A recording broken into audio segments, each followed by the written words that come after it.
La parole de Dieu nous demande de nous reprendre les uns les autres, de nous exhorter réciproquement à faire le bien, à ne pas faire le mal, à changer telle ou telle chose, à rentrer dans la sainteté. La parole de Dieu nous dit que nous sommes une famille, nous sommes un corps, nous sommes frères et sœurs les uns des autres, et donc, eh bien, nous ne sommes pas responsables des autres vraiment, mais nous sommes responsables quand même, par amour, parfois de leur dire « Eh, ça va pas ça ?» Retenez ceci. Toute personne qui vous fait ça en vous accusant, en vous jugeant sévèrement,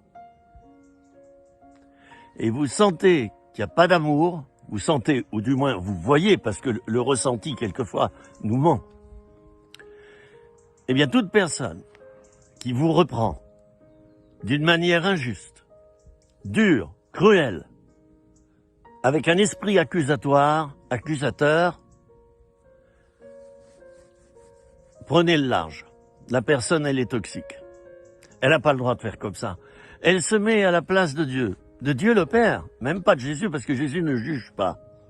Elle se met à la place de Dieu le Père. Et qui est-ce qui se met à la place de Dieu? Nous le voyons dans des textes bibliques, c'est souvent Satan, qui se fait passer pour Dieu. Il ment, c'est le père du mensonge. Alors attention aux fausses accusations, attention à l'esprit de culpabilité qui ne vient pas de Dieu. Lorsque j'ai commis un péché, je vais recevoir une conviction de péché et non pas une accusation de péché. Vous voyez la différence? Une conviction de péché. Et ça va d'ailleurs ça va me bouleverser jusqu'au point où je vais me mettre à genoux presque et pleurer et dire Seigneur, pardon, vraiment, j'ai péché. Vous savez, comme le fils prodigue, j'ai péché contre le ciel et contre toi, dit-il à son père. Contre le ciel et contre toi. Vous voyez, les deux dimensions.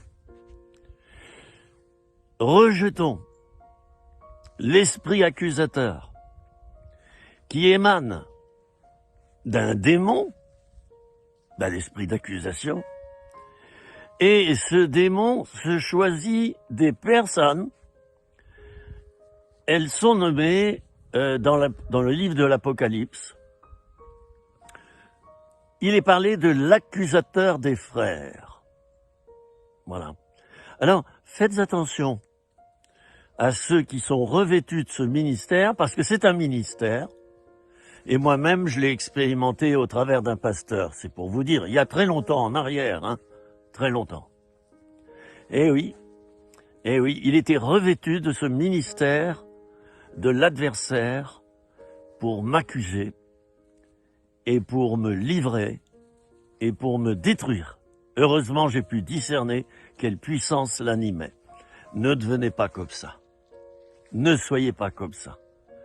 Ne soyez pas parmi ceux qui rajoutent leur suffrage, comme on a fait pour la libération, vous savez, de Jésus ou Barabbas, Et tout le monde a dit, il faut libérer Barabbas. Ben oui, le voleur, le bandit, l'assassin. Ne mettez pas votre suffrage. Lorsque un frère ou une sœur a péché, soyez de ceux qui vérifient si la personne s'est repentie et si elle s'est repentie. Chers amis, bénissez la personne, ne la maudissez pas et faites tout pour qu'elle s'en sorte. Parce que si vous continuez à la mettre de côté, à la rejeter éternellement, à l'interdire même d'œuvrer